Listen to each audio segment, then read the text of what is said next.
Certes, l'informe nuit précéda la lumière. Quelle race, en notre île, a servi la première? Les bêtes, les oiseaux, les hommes sans vigueur? Celle des Fomorés, géants rude cœur. Un soir, sortis des flots, du vent et de l'orage, ils entrent dans Hérin avec des cris de rage. Tétra, le dur seigneur de la mort, est leur roi. Sa femme au noir plumage et qui répand l'effroi, vole, corneille affreuse, au-dessus des épées, cherchant des jeux sans vie et des têtes coupées. Par elle que de pleurs, de cris et de sanglots. Ballard semble dormir, un de ses yeux éclos. Mais, lorsque tout à coup cet œil se rouvre, il tue. Les hommes vénéraient sa sanglante statue. On dansait alentour, et des milliers de fous s'y brisèrent le front, le nez et les genoux.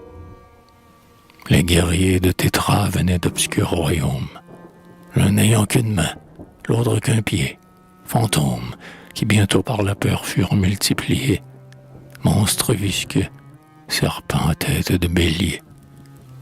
Ils exigeaient d'un peuple impuissant aux révoltes le lait le plus crémeux et la fleur des récoltes, et de beaux enfants blonds saignaient sur leurs autels.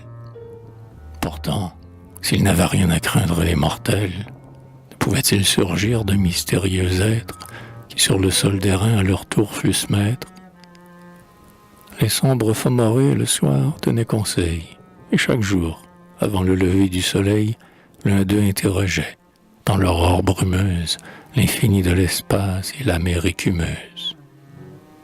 L'ennemi ne vint pas de la mer, mais du ciel.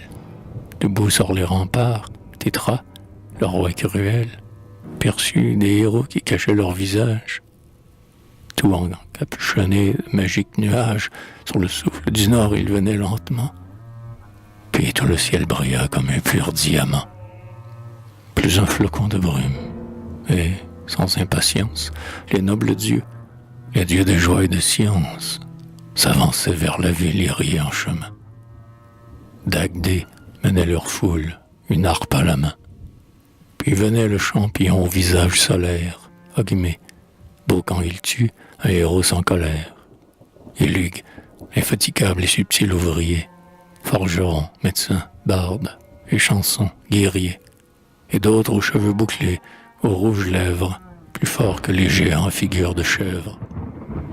Magtured, l'avenir n'oubliera point ton nom. Plaine rouge et terrible, où vainquit le dieu bon. Dagdé, qui ranimait les siens dans la tuerie, par les nobles accords de sa harpe fleurie. Il la laissait tomber dans la bataille. Alors, les Fomorés joyeux se sentirent plus forts. Dans un de leurs châteaux, la harpe fut captive. Longtemps silencieuse, elle reste attentive et reconnaît enfin la redoutable voix, celui qui la fit tressaillir tant de fois. Viens, ma harpe, Dagdé t'ordonne de paraître. Se détachant du mur à l'appel de son maître, écrasant ses gardiens, prompte comme le feu, elle court se placer entre les mains du dieu. Tétra, plein de terreur, se traîne les mains jointes. Ogmé, qui brandissait une lance à 3 pointes, lui prend sa lourde épée, honneur de son trésor, où brillent les anneaux de 4 serpents d'or. Et Ballard, dont la voix comme un tonnerre gronde, s'écroule pesamment, car d'un seul coup de fronde, Lug a crevé le plus horrible de ses yeux, l'œil qui frappait de mort comme l'éclair des cieux. Dans leur barque de cuir, sous les pâles étoiles, les Fomorés vaincus fuirent à pleine voile. Ils cinglèrent, au bruit du vent rauque et strident, vers les îles d'azur et le calme occident. Ils y règnent encore en maîtres peu sévères, aimant couronner de fraîches primes verts, les guerriers morts qui vont se délasser enfin, près des fleuves de lait, d'hydromel et de vin.